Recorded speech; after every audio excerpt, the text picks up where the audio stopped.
الحمد لله رب العالمين الصلاة والسلام على أشرف المرسلين سيدنا محمد وعلى آله وصحبه أجمعين أما بعد ബഹുമാന്യ അധ്യക്ഷൻ അവതരണം ആദരവായ ഉസ്താദുമാരെ സ്നേഹിതരായ വിദ്യാർത്ഥി സുഹൃത്തുക്കളെ അസ്സലാമു അലൈക്കും വറഹ്മത്തുള്ളാഹി വബറകാതുഹു. കുടുംബജീവിതം ഇസ്ലാമിക വീക്ഷണത്തിൽ എന്ന വിഷയത്തെക്കുറിച്ച് ഏതാനും ചില വാക്കുകൾ പറഞ്ഞുകൊണ്ട് ഈ പരിപാടി അനുകരിക്കാൻ ആഗ്രഹിക്കുന്നു. ഇൻഷാ അല്ലാഹ്. സാമൂഹിക വളർച്ചയുടെ അടിസ്ഥാന ഘടകമാണ് കുടുംബം.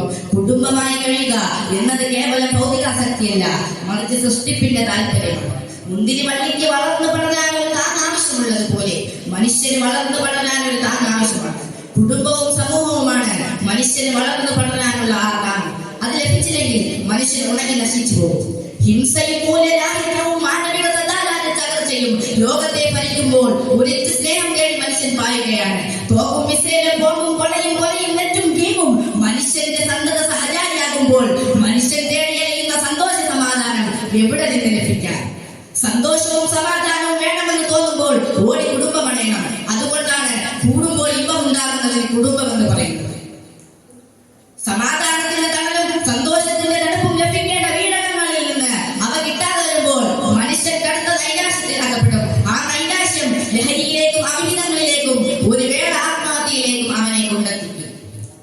കുടുംബ കോടതിയിൽ കുന്നുകൂടുന്ന കേസുകൾ, പ്രശ്ന പരിഹാരത്തിനായി മനഃശാസ്ത്ര വിദഗ്ധരെ സമീപിക്കുന്നവരുടെ വർധന, മനോരോഗികളുടെ ബാഹുല്യം, ആത്മഹത്യയിൽ അഭയം തേടുന്നവരുടെ ഞെട്ടിപ്പിക്കുന്ന കണക്ക് തുടങ്ങിയവയെല്ലാം കുടുംബ ജീവിതത്തിന്റെ താളാത്മകത എത്രത്തോളം തകിടം മറിഞ്ഞു എന്ന് വിളിച്ചറിയിക്കുന്നുണ്ട്.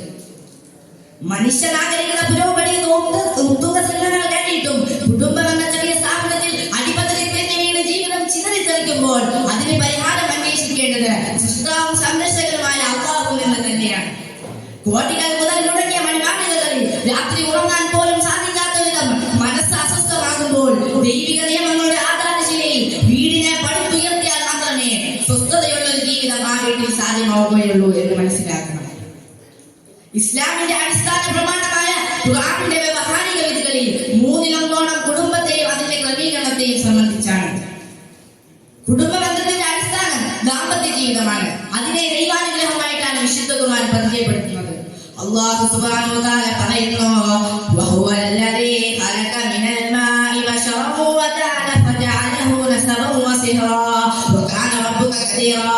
അവൻ തന്നെയാണ് മനുഷ്യനെ വെള്ളത്തിൽ നിന്ന് സൃഷ്ടിക്കുകയും അവനെ രക്തബന്ധമുള്ളവനും വിവാഹബന്ധമുള്ളവനും ആക്കിയിരിക്കുന്നത്. നിന്റെ രക്ഷിതാവ് കഴിവുള്ളവനാകുന്നു. ഓരോരുത്തരുടെയും കടമകൾ ഓരോരുത്തരും നിറവേറ്റിയാൽ മാത്രമേ കുടുംബജീവിതം ഐശ്വര്യപൂർണ്ണമാവുകയുള്ളൂ. നമുക്ക് ഓരോരുത്തരുടെയും കടമകൾ പരിശോധിക്കാം. ഭർത്താവിന്റെ കടമകൾ: 1. കുടുംബ നേതൃത്വം. കുടുംബ നേതൃത്വം പ്രകൃതിയും ശരിയാക്കും പുരുഷനെയാണ് ഏൽപ്പിച്ചിട്ടുള്ളത്.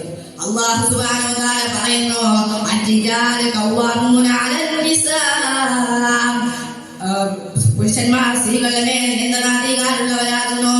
എന്നിട്ട് ഖുർആൻ ഉപയോഗിച്ചിരിക്കുന്ന പദം ഖവ്വാമാണ്. ഒരു സ്ഥാപനത്തിന്റെ കാര്യങ്ങൾ യഥോചിതം കൊണ്ട് നടക്കുകയും മേൽനോട്ടം വഹിക്കുകയും അതിനാവശ്യമായത് സജ്ജീകരിക്കുകയും ചെയ്യുന്ന വ്യക്തിക്കാണ് അറബിയിൽ ഖവ്വാം എന്ന കയ്യിലെന്ന് പറയുന്നത്.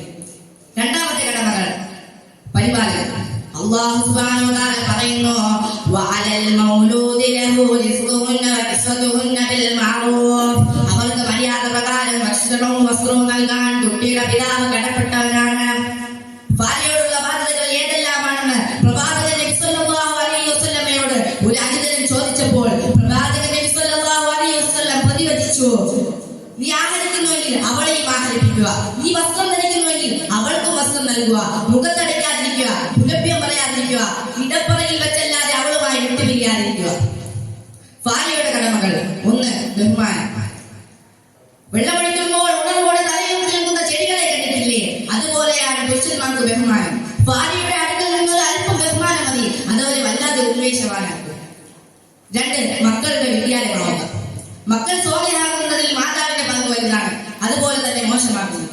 മുലക്കച്ച മാത്രം നടിച്ച് വാനിലൂടെ പളപളക്കുന്ന ഗോസ്പൽ വിട്ട് രത്നങ്ങളായ സ്വന്തം തുടകളെ സ്വയം താലോലിച്ച് എട്ടും പൊട്ടും തിരിയാത്ത പെൺകുട്ടികൾ അവരുടെ അച്ഛനമ്മമാർ തന്നെ പൂച്ച നടത്തം പരിശീലിപ്പിക്കുകയും മക്കൾക്ക് ചിത്രം വരയ്ക്കാൻ തന്റെ നഗ്നവേണി കാട്ടിക്കൊടുക്കുകയും ചെയ്യുന്ന ഉമ്മമാർ നമ്മുടെ കേരളത്തിൽ തന്നെ ഉണ്ടാകുകയും ചെയ്യുമ്പോൾ മാത്രമേ ഇതിന്റെ ദുരവസ്ഥ നമുക്ക് മനസ്സിലാവുകയുള്ളൂ. നമ്മൾ തെറ്റിൽ നിന്ന് ഉൾവലിഞ്ഞു നിൽക്കുന്നത് അത് ശരിയല്ല എന്നുള്ള ഒരു വികാരം നമ്മിൽ ഉള്ളത് കൊണ്ടാണ്. ആ വികാരമാകട്ടെ സ്കൂളിൽ നിന്നോ കോളേജിൽ നിന്നോ കിട്ടിയതല്ല.